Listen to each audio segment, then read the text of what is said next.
뉴 평생성적 초등 4학년에 결정된다.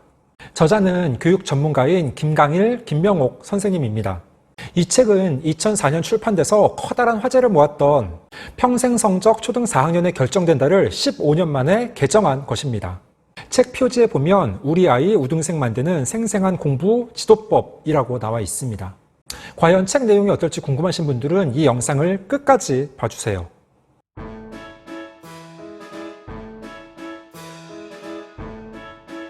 안녕하세요. 반갑습니다. 초등교사 해피 이선생입니다. 오늘은 제가 초등교육과 관련한 괜찮은 책 한 권을 소개하도록 하겠습니다. 책 제목은 뉴 평생성적 초등 4학년에 결정된다 이고 GM 에듀에서 2019년 9월에 나왔습니다. 책 가격은 12,800원, 책의 분량은 253쪽입니다. 이 책의 차례를 보면 추천사, 머릿말, 그리고 총 3부로 구성되어 있습니다.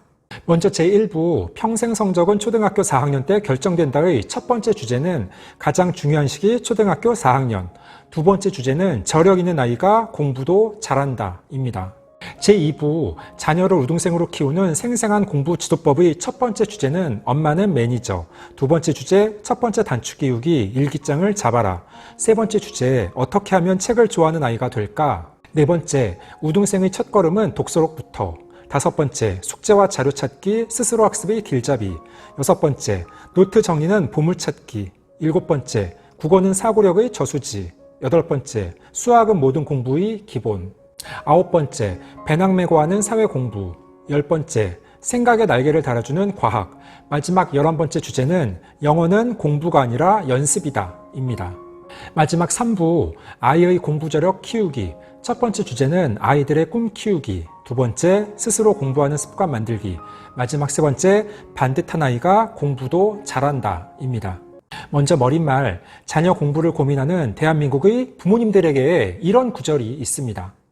공부에도 때가 있습니다. 적절한 시기에 시작했더라면, 특히 초등학교 4학년을 놓치지 않았다면 충분히 좋은 성과를 거둘 수 있는 아이들이 시기를 놓쳐 어려움을 겪는 모습을 많이 보아왔습니다. 그래서 아이가 4학년이라면 지금부터라도 본격적인 실력 쌓기에 나서야 합니다. 맞습니다. 이 책은 2004년 출판돼서 당시 많은 화제가 되었고 일본, 대만, 중국 등에도 번역, 출간되었다고 합니다. 그것을 작년에 새롭게 개정한 책입니다. 그럼 본격적으로 각 부에서 한두 개씩의 이야기를 소개해 보도록 하겠습니다.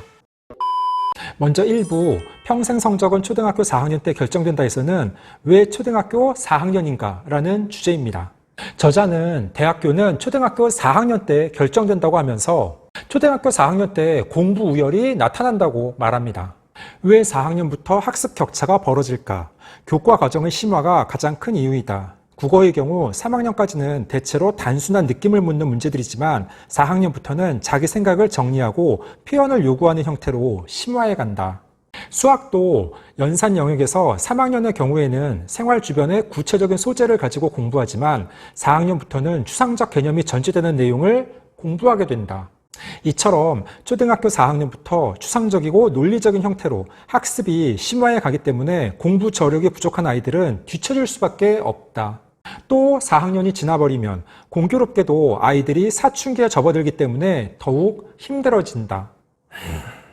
대학교는 초등학교 4학년 때 결정된다는 말은 다소 지나친 감이 있습니다. 솔직하게 리뷰하는 게 좋은 거니까요. 제가 작년 4학년 담임이고 올해는 3학년을 맡고 있는데 확실히 3학년의 내용보다 4학년의 내용이 심화되는 것은 맞습니다.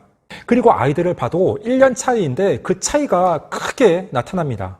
3학년은 아직 유치원생처럼 어린이의 티가 확연하다면 4학년은 외모나 말하는 게 어른스러운 아이들이 가끔 있습니다.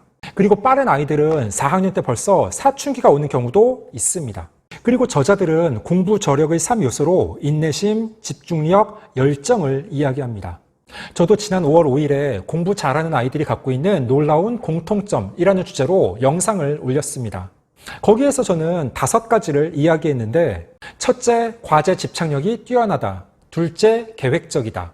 셋째, 끈기가 있다. 넷째, 분명한 목표, 꿈이 있다.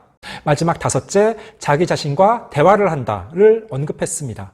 이건 보는 사람의 관점에 따라 다를 수 있는데 인내심과 끈기는 일맥상통하고 이 책에 나온 집중력과 제가 이야기한 과제 집착력도 유사한 의미입니다. 다음으로 2부에서는 독서 지도할 때 주의할 점의 일부 내용을 소개하겠습니다. 다양한 장르의 책을 읽힌다.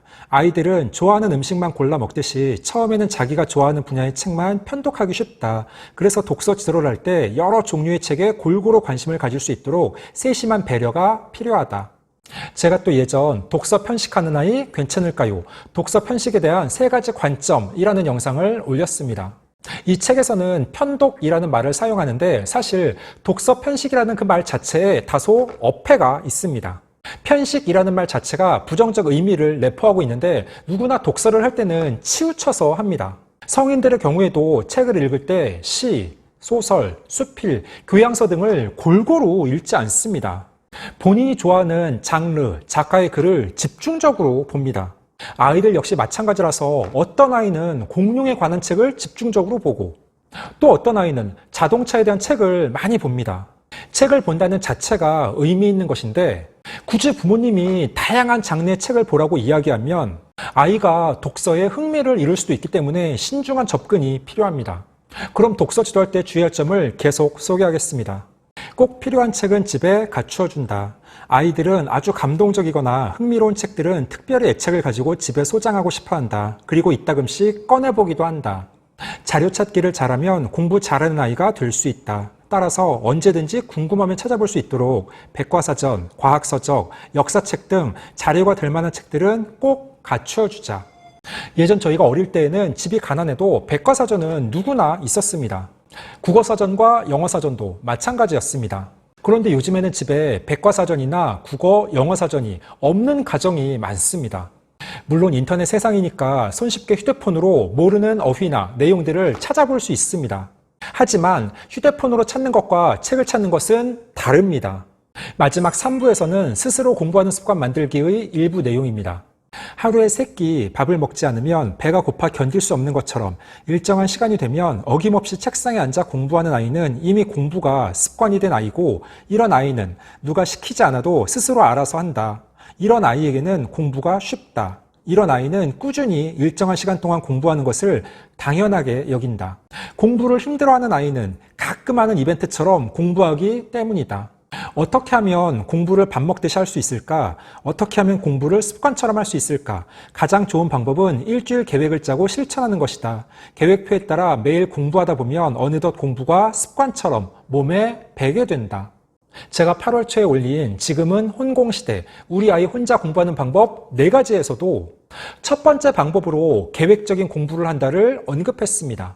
공부가 습관이 되기 위해서는 매일 꾸준하게 계획적으로 반복해야 합니다. 이 책에서는 일주일 계획표를 짜서 공부하라고 했는데 일주일 계획도 좋고 제가 주장하는 방법은 매일 아침 일어나면 하루 공부 계획을 짜서 그것대로 실천하고 밤에 잠을 자기 전 본인이 아침에 세웠던 계획을 보면서 실천 여부를 반성하는 것입니다. 그래서 매일매일 계획, 실천, 반성의 루틴을 반복해야 합니다. 스스로 공부하는 습관이 생긴 아이들은 자기 주도적으로 혼자 공부할 수 있을 것입니다. 15초 요약! 오늘은 김강일, 김명옥 선생님이 공저한 유평생성적 초등 4학년에 결정된다 라는 책을 소개했습니다. 사실 이렇게 특정 학년을 제목으로 한 책이 시중에 많습니다. 초등 1학년부터 6학년까지 중요하지 않은 학년이 없습니다. 그리고 어떤 학년이 중요한지는 관점에 따라서 다를 수 있습니다. 이 책에서는 초등 4학년이 가장 중요한 시기라고 보며 그 이유와 각 과목별 공부 지도법, 공부 저력 키우기에 대한 내용을 소개하고 있습니다. 꼭 4학년 학부모님들이 아니더라도 읽어보시면 아마 도움이 되실 겁니다. 오늘 준비한 내용은 여기까지입니다. 앞으로도 독서를 꾸준하게 해서 여러분들에게 도움이 될 만한 괜찮은 교육 관련 책이 있으면 지속적으로 소개하는 시간을 갖도록 하겠습니다. 이상 초등교사 해피 이선생이었습니다. 안녕.